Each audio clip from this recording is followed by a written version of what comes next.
Le journal des médias avec Thomas Joubert. Bonjour Thomas. Bonjour, à la une ce matin, la visite de la maison des secrets de Secret Story. 15e jour de grève pour les techniciens de France 3 et les auteurs de la biographie de Valérie Trierweiler, condamnés. On commence donc avec la saison 7 de Secret Story qui a débuté hier. Oui, 4 candidats sont déjà dans la maison des secrets. Leur particularité, c'est que ce sont les internautes qui ont donc choisi leur secret. Ils vont devoir faire croire aux autres candidats qu'ils sont une famille avec donc les 2 parents, un père de 48 ans, la mère de 36 ans et leurs 2 enfants d'une vingtaine d'années.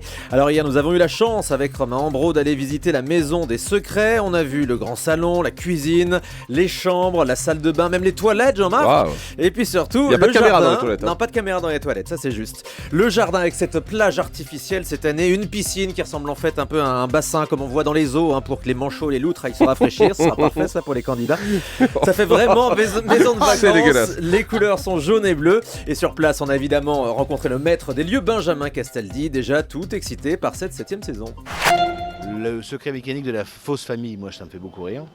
On savait via les réseaux sociaux que le faux couple, on avait un peu fait le tour, on avait tout fait concernant ça. Donc on s'est un peu remis en cause sur ces secrets mécanisés là. Celui-là me fait beaucoup rire. Et puis on a essayé de faire une maison plutôt agréable à vivre. Et très franchement, ça fait 5 heures que je suis dans la maison là, depuis qu'on a fait cette journée porte ouverte. Et je n'ai pas mal à la tête, ce qui est très bon signe. Ça veut dire que c'est agréable d'y vivre. Donc on a essayé de changer 2-3 choses et de proposer un produit qui va rappeler les saisons précédentes, mais un peu différent. Et demain, je vous rappelle qu'Angela Laurent sera avec nous pour le lancement officiel de Secret Story. Elle répondra à toutes nos questions en direct sur Europe 1. M6 lance de nouveaux programmes en fin d'après-midi. On vous a déjà parlé des reines du shopping qui commencent lundi prochain à 16h35 avec Chérie, tout est magnifique, Christina Cordula. Mais cette première salve d'émission ne va durer que 15 jours, puisqu'à partir du 24 juin, M6 programmera Fier de ma maison, une nouvelle compétition entre 4 candidats passionnés cette fois de décoration qui vont s'inviter à tour de rôle dans leur maison et se noter. Bref, c'est comme un dîner presque parfait, mais c'est sur la déco. Pas sûr que ça renouvelle vraiment le genre. Jean-Luc Reichmann va fêter l'anniversaire des 12 coups de midi. Le jeu de TF1 célèbre ses 3 ans à partir du 26 juin. Lors d'une semaine spéciale, on retrouvera donc les 16 maîtres de midi, les meilleurs candidats du jeu qui s'affronteront, notamment les 2 grands gagnants, Xavier qui compte 76 participations et Alexandre 75 participations. Il reste le recordman des gains de l'émission puisqu'il a gagné plus de 400 000 €. Ça change des dictionnaires de Julien Lepers.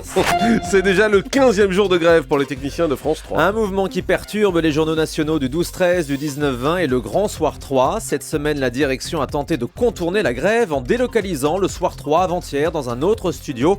Et le bras de fer risque de continuer, comme nous l'explique Éric Lemonnier du SNJ. La rédaction est sourde à nos revendications.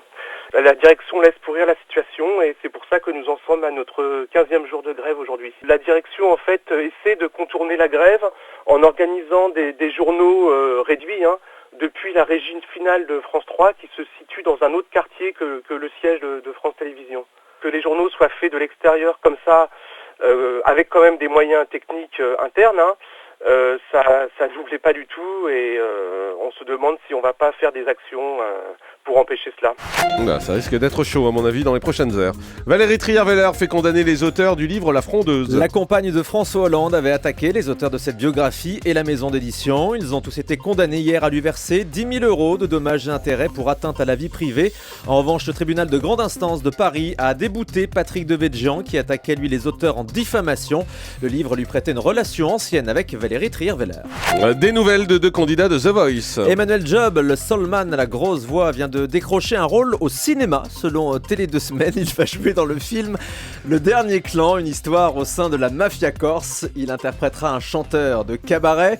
Et puis Johan Frégé, autre grosse voix de l'émission, il devrait commencer l'enregistrement de son disque très vite. Dans une interview à Metro News, son parrain will.i.am explique qu'il faut aller vite et produire le disque avant l'été.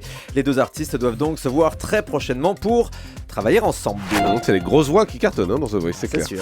Une comédienne de Plus belle la vie se marie. Et dans la vraie vie, pas dans la série, Fabienne Cara, qui joue Samia, a épousé son compagnon Xavier samedi dernier à Paris. Je ne sais pas s'il a une grosse voix. On leur souhaite en tout cas tous nos vœux de bonheur. On termine avec le chiffre du jour. 458 000 téléspectateurs, c'est le record d'audience des nouvelles chaînes de la TNT décroché le mois dernier par HD1 grâce au film Gladiator. La toute petite sœur de TF1 affirme donc être leader des nouvelles chaînes de la TNT devant sa concurrente Sister sur le mois dernier. Il faut dire qu'elle a été portée par une programmation de grands films comme Aviator ou Munich et on sait évidemment que ce sont les films qui fonctionnent le mieux sur la TNT. C'est clair, merci beaucoup Thomas Joubert et sa grosse voix.